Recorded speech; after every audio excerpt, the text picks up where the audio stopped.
নমস্কার বন্ধুরা, কেমন আছো সবাই? নিশ্চয়ই খুব ভালো আছো। আমিও খুব ভালো আছি। আজকের একটা তোমাদের সামনে লং ভিডিও নিয়ে চলে এলাম। ভিডিওটি প্রথম থেকে শেষ পর্যন্ত দেখবে। আশা করি তোমাদের কাছে খুব ভালো লাগবে। এই যে সুন্দর পরিবেশটা দেখতে পাচ্ছ, এটা কিন্তু কুয়েতের সকালে সুন্দর একটি পরিবেশ। খুব সুন্দর লাগছে, তাই না বন্ধুরা?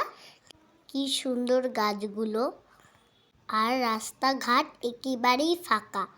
দারুণ লাগছে পরিবেশটা দেখতে। আমি কুয়েত চলে এসেছি সুন্দর সুন্দর ভিডিও তৈরি করার জন্য আর তোমাদেরকে দেখানোর জন্য। দারুণ না ভিডিওগুলো?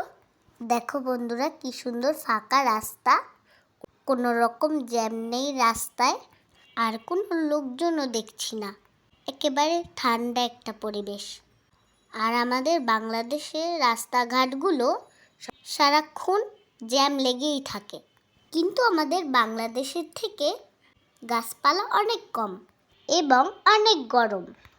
রৌদ্রের কি তাপ দেখেই বোঝা যাচ্ছে, তাই না বন্ধুরা? আমাদের বাংলাদেশেও প্রচণ্ড রৌদ্র আর গরম। সবাই এই গরমে সাবধানে থাকবেন, সুস্থ থাকবেন, প্রয়োজন ছাড়া বাইরে বেশি বের হবেন না। আর এরকমের সুন্দর সুন্দর কুয়েতের ভিডিও পেতে হলে অবশ্যই কমেন্ট করে জানাবেন। আর এই ভিডিওটা কেমন হয়েছে অবশ্যই কমেন্ট করে জানাবেন। দেখেন রাস্তাঘাট এত পরিষ্কার, দেখেই ভালো লাগে, তাই না? যারা ধৈর্য ধরে ভিডিওটা এতক্ষণ ধরে দেখছো, তাদেরকে একটা সত্যি কথা বলছি। সেটা হলো, আমি বলছিলাম কুয়েত চলে এসেছি ভিডিও তৈরি করার জন্য, কিন্তু না, আমি একটু মজা করছিলাম।